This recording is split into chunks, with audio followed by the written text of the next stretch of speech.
There is not a person in this room that is not constantly up under attack.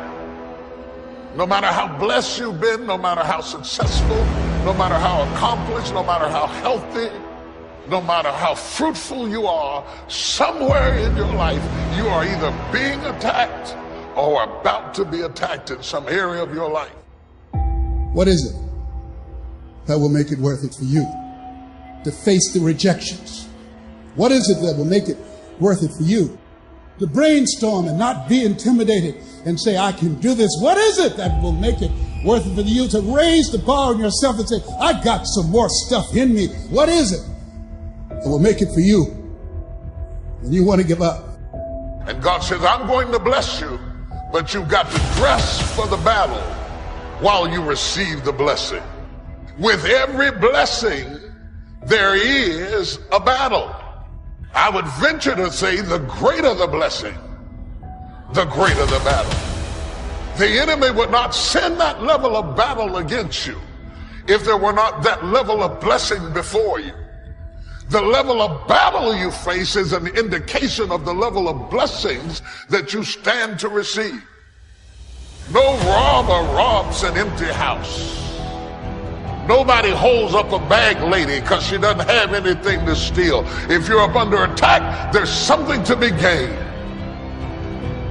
See, you got all dressed up not to run. You got dressed up to stand, not to give place or territory, not to evacuate the turf that's yours. And it's in these moments right now that so often we feel like backing down.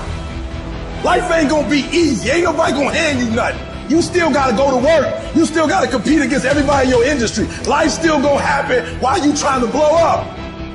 It's the obstacles in our life. It's the hardships. It's the mountains that we climb that make life worth living. But the mountain's not supposed to stop you. Your mountain has the materials for your miracle. Just because you feel afraid doesn't mean you have to be afraid. Just because you feel discouraged doesn't mean you have to be discouraged. Just because you have fear doesn't mean fear has to have you. It's hard to handle it. You got to fortify yourself and say, come on with it. I've got to step into it. If you're going to be successful in this game, you got to have a dog within you. You got to know it's a dog fight, and you got to go get that fight. A man's character is not judged after he celebrates a victory, but by what he does when his back is against the wall. So no matter how great the setback, how severe the failure, you never give up.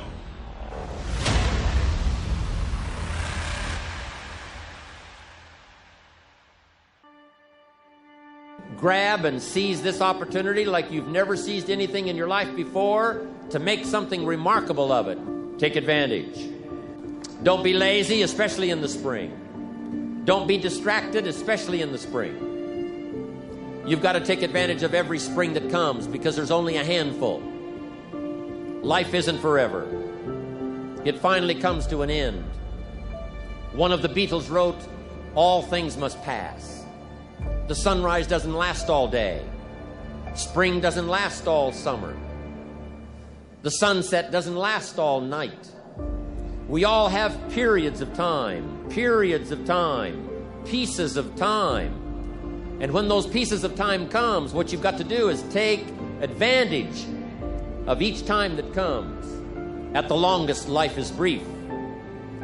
At the longest, life is just a small period of time. So don't waste your springs. Don't waste the opportunity to talk to someone. Don't waste the opportunity to have a meeting. Don't waste the opportunity to come to next extravaganza. Don't waste the chance. Each spring that comes, take advantage of them because there's just a few. Don't let them all pass. Take advantage. Now here's number 3. In the course of the seasons, 1 is the winter, 2 is the spring, 3 is the summer. The summer is called challenging time. In the summer, we've got 2 things going for us. 1 is opportunity, but the other is to watch out for your enemies. Nourish your values in the spring. in the summer. Like a mother, nourish the values. Distributors you've got, make sure that they get plenty of nourishment from you, plenty of training from you, plenty of understanding from you. Don't be short, don't be careless. Give them your best, like a mother would give the best to her child. Be like a mother in the summer and give the best you've got to everybody you can reach and everybody you can touch. It's called opportunity in the making. Be careful of those around you. Well, here's what you've got to understand. It's not the 13th floor that sends you your check. It's not the computer that sends you your check. Some live human being had to make it possible for that money to finally get to you. So remember, it's human beings that make our lives valuable. It's not systems, it's not numbers in the marketing, it's not computers, it's not the printout, it's not points, and it's not royalties. What makes us all rich beyond our wildest imagination is people. So be mindful of investing in the summer in every person you can possibly invest in. They will make you wealthy. Of course you struggle to remember it in your day-to-day life because life is difficult and it's harder to do things than not to do them, and it's harder to do them well than to do them badly. You know, and it's easy to sit around and be hopeless. I don't mean it's emotionally easy, because it's not, but it's procedurally easy to be useless and to fall back into your old habits and to not discipline yourself. And it's a matter of continual practice, slow continual practice. And I think a good example of that is something like weightlifting. You know, if you start a weightlifting program, which I would recommend, by the way, because it's tremendously advantageous physically and cognitively, you're not going to really see results for a number of weeks, and then the results are rather slow, but you can get pretty decent results over a 6-month period and absolutely stellar results over a couple of years. And so you have to make sure your time frame is right and not to be too hard on yourself. And I did mention the future authoring program earlier, and one of the things I would recommend too is if you're having a hard time implementing your decisions, say your ethical decisions, that you spend a bit more time thinking them through and writing them down. And the future authoring program is really helpful for that. That's why we designed it. And so get your goals straight and continue to practice every day. And if you're not succeeding, then make your goals slightly smaller.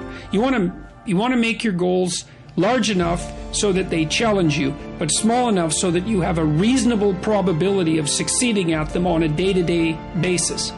And then you have to also understand that if you fail on a given day, like let's say you're trying to quit smoking and you quit for 2 weeks, and then you have a cigarette and you think, oh my God, now I've screwed it up, I'm not quitting anymore. You smoke a whole pack of cigarettes. It's like, well, there's a couple of mistakes there.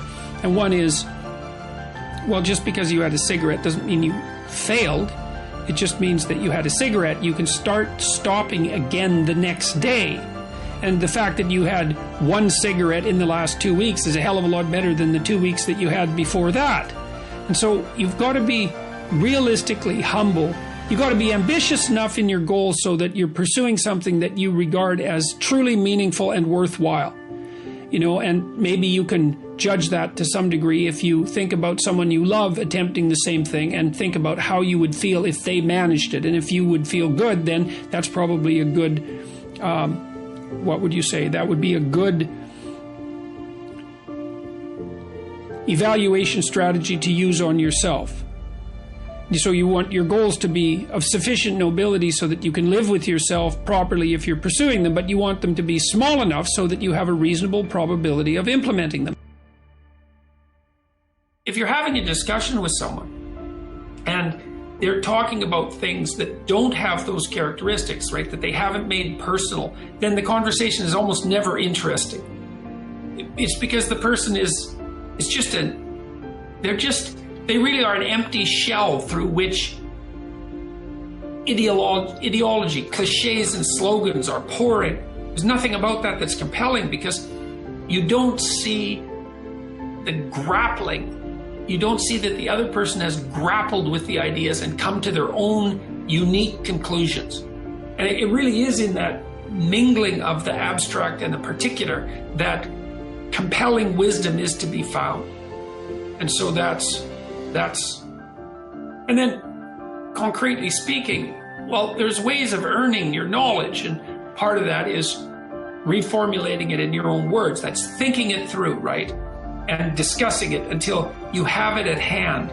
You can talk about it and you can generalize from it because you truly understand it. But a huge part of that is also putting it into practice and deriving your own conclusions as a consequence. And some of that can be done with debate. It's like, here's an idea I came across, and here's the idea, and here's what I think it means. And this is how I think it would change things if I put it into practice. This is how I understand this idea. And what do you think of that? Like, that's a good debate or discussion, you know? Because then the other person can say, well, I don't really agree with the way you formulated that, or I don't agree with your conclusions. And hopefully it's a real discussion and not just one-upmanship, you know, because that's a pretty dull game.